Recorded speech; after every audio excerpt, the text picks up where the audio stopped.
El presidente Andrés Manuel López Obrador, a estas alturas, Álvaro Delgado y usted que nos escucha y que nos ve, se encuentra ya en su gira por Colombia y Chile. Ya se encontró el día de hoy con el presidente Gustavo Petro, también un presidente de izquierda, un hombre que fue parte de movimientos guerrilleros incluso, tal cual.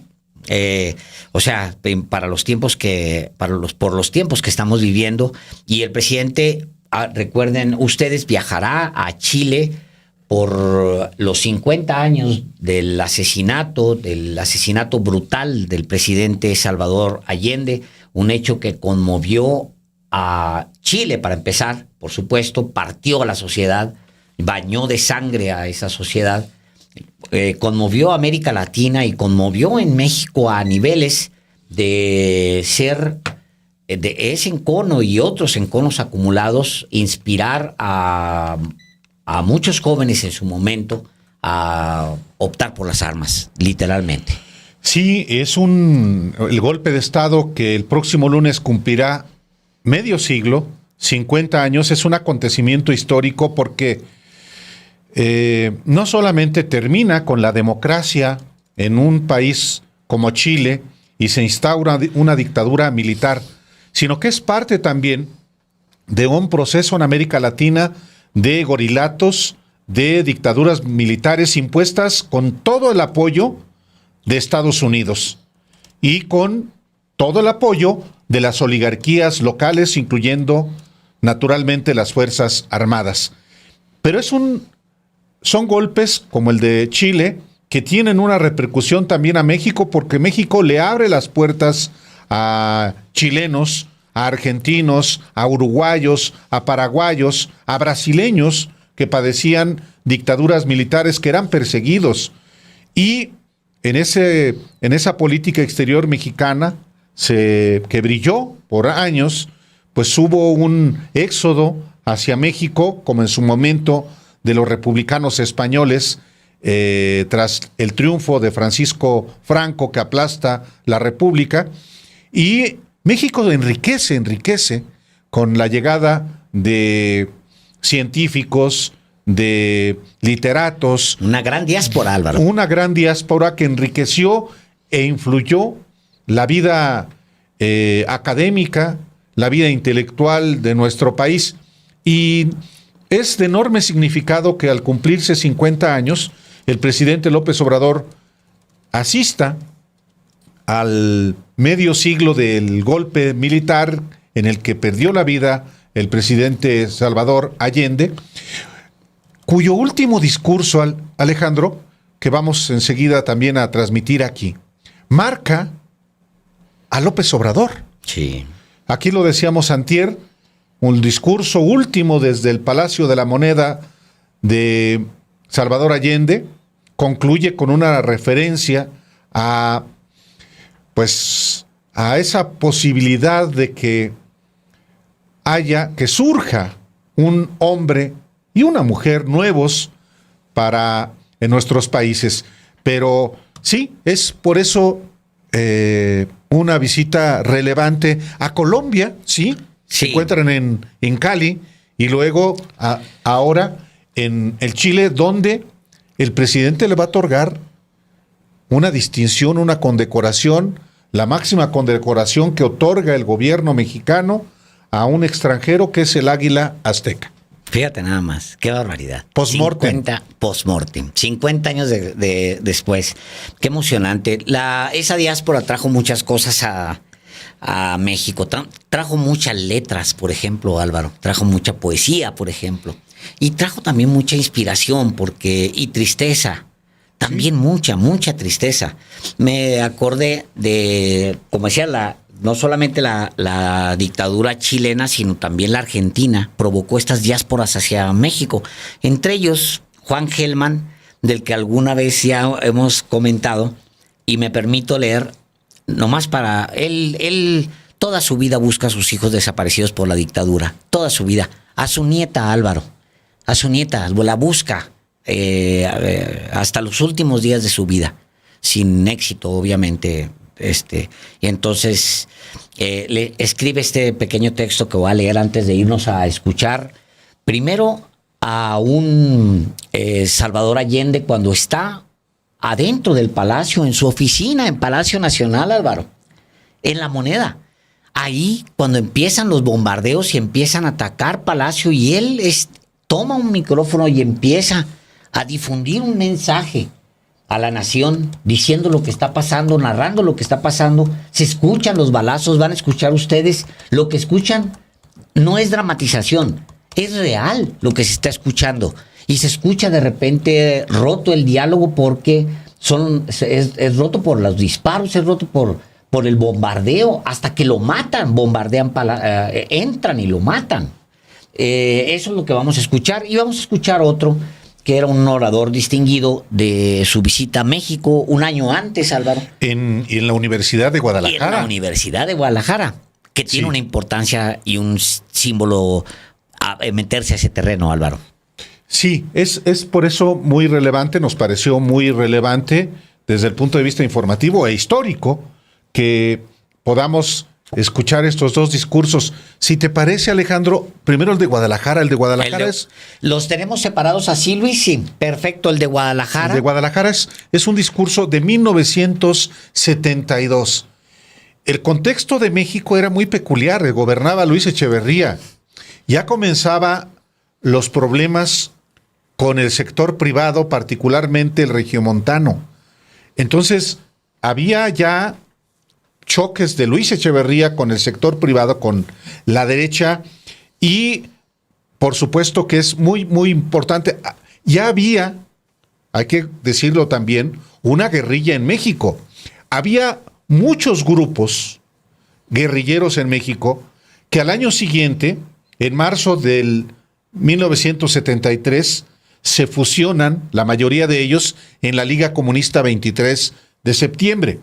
Esto es en 1972. Y yo creo que ahora que el presidente López Obrador está por llegar, que está en Colombia y está por llegar también a Chile, el discurso de Salvador Allende en la Universidad de Guadalajara sí cobra una relevancia. Igual que el de su propia muerte. No, hombre, ese es muy dramático. Es muy dramático. Es muy triste, pero muy triste. Pero también muy profundo, Alejandro. Sí. Los dos. Sí. Era un hombre de pensamiento y de acción. Dice Juan Gelman, a propósito de la desaparición de su nieta, dice: ya que navegas por mi sangre y conoces mis límites, y me despiertas en la mitad del día para acostarme en tu recuerdo, y eres furia de mi paciencia, para mí, dime, ¿qué diablos hago? ¿Por qué te necesito? ¿Quién eres, muda, sola, recorriéndome, razón de mi pasión?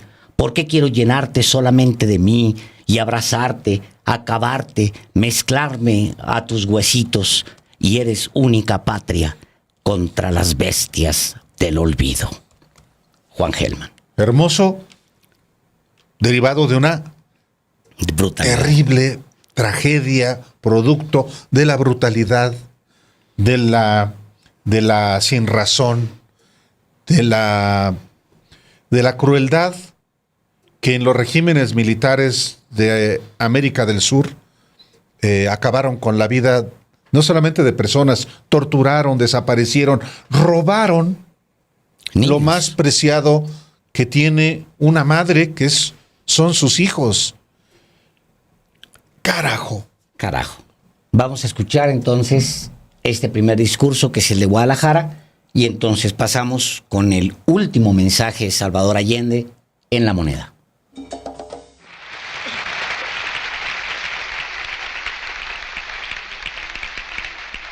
¡Viva México! ¡Viva Chile! ¡Viva Latinoamérica unida! Hay jóvenes viejos y viejos jóvenes, y en estos me ubico yo. Esos jóvenes viejos no se preguntan cuántas viviendas faltan en nuestros países, y a veces ni en su propio país. Hay muchos médicos que no comprenden que la salud se compra y que hay miles y miles y miles de hombres y mujeres en América Latina que no pueden comprar la salud. De igual manera que hay maestros que no se inquietan, que haya también cientos y miles de niños y de jóvenes que no pueden ingresar a las escuelas. En América Latina hay más de 30 millones de cesantes absolutos y la cifra se eleva por sobre 60 millones, tomando en consideración aquellos que tienen trabajos ocasionales. Para que termine esta realidad brutal se requiere un profesional comprometido con el cambio social. Se necesitan profesionales que no busquen engordar en los puestos públicos, en las capitales de nuestras patrias. Que la obligación del que estudió aquí es no olvidar que esta es una universidad del Estado, que la pagan los contribuyentes, que la inmensa mayoría de ellos son los trabajadores y que por desgracia en esta universidad y como en las universidades de mi patria, la presencia de hijos de campesinos y de obreros alcanza un bajo nivel todavía.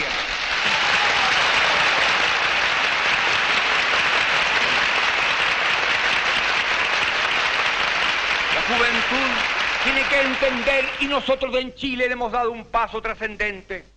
La base política de mi gobierno está formada por marxistas, por laicos y cristianos. Y respetamos el pensamiento cristiano cuando ese pensamiento cristiano interpreta el verbo de Cristo que echó a los mercaderes del templo.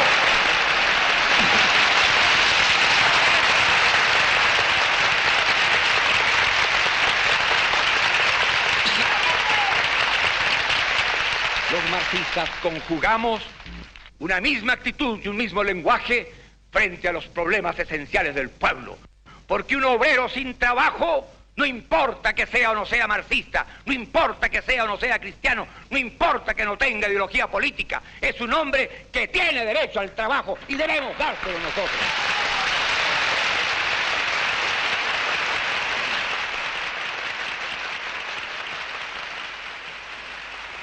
Muchísimas gracias.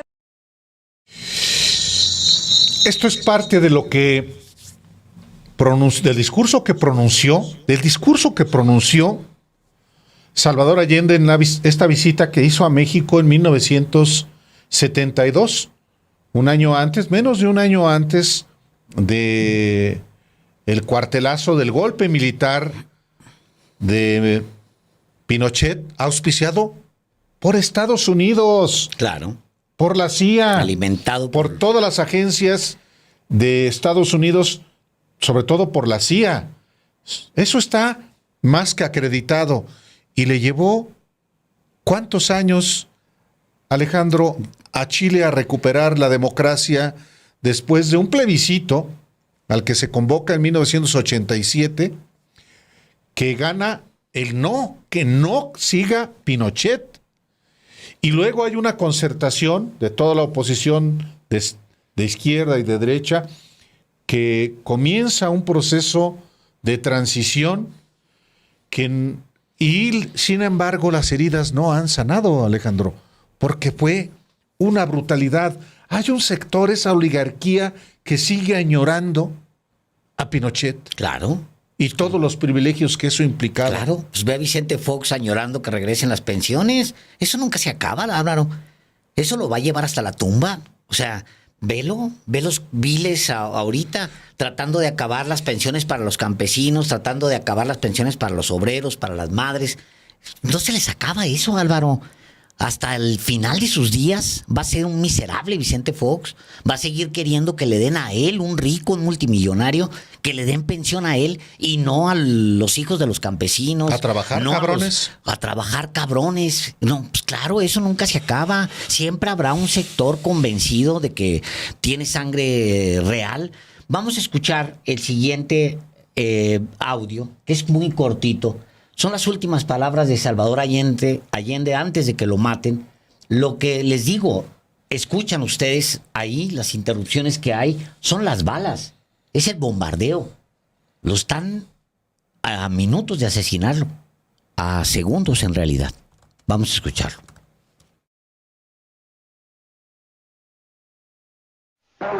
última oportunidad. Esperando.